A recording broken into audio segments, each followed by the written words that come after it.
Hey guys, how's it going? Welcome back to the RemedyCraft server. It's been a hot minute since I've uploaded a video, and there's a couple of different reasons for that, which I'll get into in this episode. So firstly, I decided to take some time off a little while ago, and I went on holiday, which was really nice, until I got back and tested positive for COVID. So unfortunately I kind of had to deal with that. I was able to get on the server a little bit, but certainly not enough to do any recording. That being said, what started out as just being a few projects here and there, turned out to be some pretty big projects, and I got quite a lot done in between episodes. Not least of which was this flooring. Now before it was just plain old deep slate bricks and cracked ones and deep slate.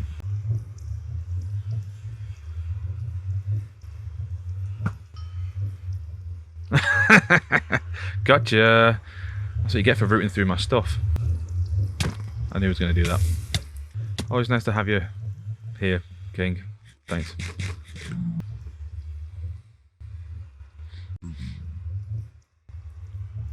So you can see my head there, but one's missing. Originally King's was there for some strange reason, but actually since my girlfriend got on the server, we had her head there.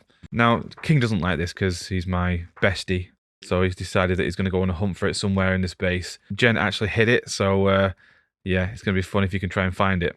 It's somewhere in this base. I know where it is, but I'm not going to tell King. Anyway, while he's looking for that, I'm going to show you guys some of the things that I've been working on. As you can see, the floor has changed quite a lot. I originally had it as deep slate bricks and cobble deep slate, that kind of thing. And it looked okay. It was fine, but it was just looking a little bland. And as I started building out this wall, it was really starting to blend in too much. And you couldn't really differentiate between what was the floor and what was a wall. So I really liked this. I liked how clean it was and how good it looked. And I also put in a couple of symbols. These are symbols for Hades, I think, and that's a Pluto. And I think that's just a generic symbol for Hades. So I really wanted to incorporate those, and I think this looks really, really nice. I like the different color effects and things. But like I say, the floor was starting to look really bland, so I wanted to change this out. Now, as you can see at the bottom here, I've gone for a fairly traditional ancient Greek design. I really like the layers and the way it kind of comes in, the way it all interleaves with each other. Unfortunately, because I'd already built my storage system, trying to get all the bits in there was just going to be almost impossible. So unfortunately, I've just had to fill the bits in where I can. Right, so yeah, see, I think he has found it. Originally, it was up here. It was in this little crevice here. So yes, is he giving me her head now? Yeah, I can put her head back. As far as I'm concerned, that does not belong here. That's better. So as you can see, there's a few other new things that I've got here, mostly farm related. I've got a sugarcane farm here. It's not been particularly efficient. It's not getting me massive amounts of drops, but it's doing what I need it to for now. As you saw in the last episode, I have my warp stem manual farm. I've also put a crimson one in as well, and the little adapted flower farm. And then here I've got a cobblestone generator. So the reason why I've done it as a stone generator is it's just far easier to farm both of them at the same time then, because if I wanted to get cobblestone, I'll use my Fortune 3 pickaxe, and if I wanted regular stone, I can just use my Silk Touch, rather than having a cobblestone generator and then having to smelt the cobblestone down if I wanted regular stone. Equally over here, I then have a basalt generator. This is really, really nice and efficient. I can't remember offhand who I got this design off, however, I will put the name up on screen right now and also link them in the description. However, I did actually adapt it slightly because in their original design, there's a dispenser over this side, which I'm going to get rid of this redstone actually, and it was dispensing lava on that side, and it was also doing it on this side, but they were also in different positions. And when I was using it, it didn't seem terribly efficient. Either the lava was being dispensed in the wrong place and it wasn't quite filling up all 5 spaces, or when the basalt was actually being generated and then mined, there was 2 lava sources on either side. So it was just burning up quite a lot of my drops. I actually did a test with the original design, and I was getting maybe just over a stack every minute. And then I adapted it, so I've just got 1 dispenser on this side in the middle, and then after that I was getting about 2.5 stacks every minute. So it's far more efficient with this way, and I'm really proud of what I've accomplished there. Now, I said I wasn't going to do a gunpowder farm this season because I wanted to buy most of my stock anything kind of gunpowder related from shops. However, Zombie Slayer does actually have a rocket shop, but it's been out of stock quite a few times and I've been running out of rockets myself. So I will continue to buy my stuff from him. It's just every now and again when his stock gets a bit low, I can then make sure that I've got rockets to hand if I need them. Plus it'll also do things like TNT as well, so I'm going to need that if I want more netherite at some point. I've actually had to turn off my iron farm because it was that efficient. I was just getting so many drops that I didn't know what to do with. I've filled up an entire double chest full of iron blocks. So that's going to be more iron than I'm going to need for the rest of the season, I'm sure. I'm going to redo my bamboo situation at some point soon. I think I'm going to have that as my main fuel source for my super smelter. I was going to do the kelp thing, but I've kind of gone off the idea of using kelp. I think it just seems to be a little bit too inefficient. And as you can see, I've also made a cactus farm. Now, I've said this before, but this is another one where I've designed this myself. That being said, I know that someone else has beat me to the punch. Someone else has made this farm before I have. I'm not saying it's a unique design. I'm only saying that I've come up with this myself. I've not looked at any tutorials in making it, so I'm not purposely ripping off any other YouTubers' designs or anything like that. And I really like this design because it's actually really quite efficient.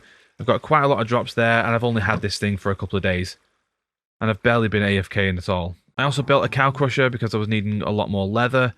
It's not terribly efficient, but I might change the design slightly. I can't remember whose tutorial this was, but again, I will put the name up on screen right now, and I'll also leave a link in the description. I may make some changes to it, but I'm really not too sure what yet.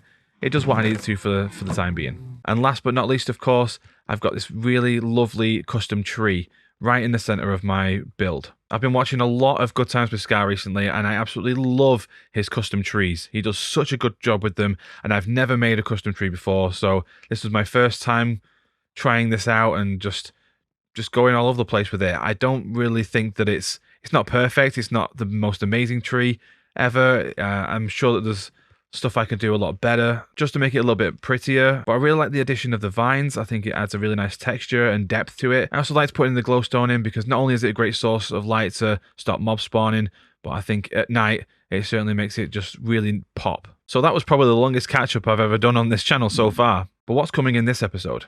Well, during my time off, I decided to try and design a very simple and effective raid farm. There are loads of them out there that are really complex, full of redstone, and they do really fancy, intricate things, and you can get a lot of XP and a lot of drops from them. There's even some that just keep on re-triggering raids as you go. Now, I'm not looking to do anything as intricate as that, or anything advanced as that. I've never made a raid farm before, and in a test world I came up with a design that I thought was really simple, really effective. But it does need to be built over an ocean because then the raids aren't going to start spawning on the ground. So I'm going to start gathering some materials and then we're going to get to it. So in my quest to try and find the best place to build this raid farm, I was looking for a couple of different things. The most important of which was trying to find a pillager outpost, but I also wanted to find one with an ocean nearby, so I managed to find this frozen area. And also a village nearby as well, because in order to make this raid farm work, I'm going to need villagers. And because this is a very simple design, I'm unfortunately going to need to keep going backwards and forwards to the pillager outpost in order to kill a captain and get the bad omen effect. So I did manage to find this really cool area. I've got a little bit of digging out to do because I believe that raids can spawn on packed and blue ice, but they can't spawn on regular ice. So I'm not going to mine out this whole thing, but anything that's packed ice or blue ice, I'm going to be getting rid of in a fairly large area. I'm not quite sure exactly how big, but we'll kind of wing it. And then I can get started on building this raid farm. Also, something that's really cool, just behind me, you can see this kind of icy hill. And just beyond that is actually an ocean monument. So I may turn that into a farm at some point, but I'm not too sure. But without further ado, let's jump into the very first time lapse of this episode. Let's go, guys.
Okay, so I've hit a bit of a snag.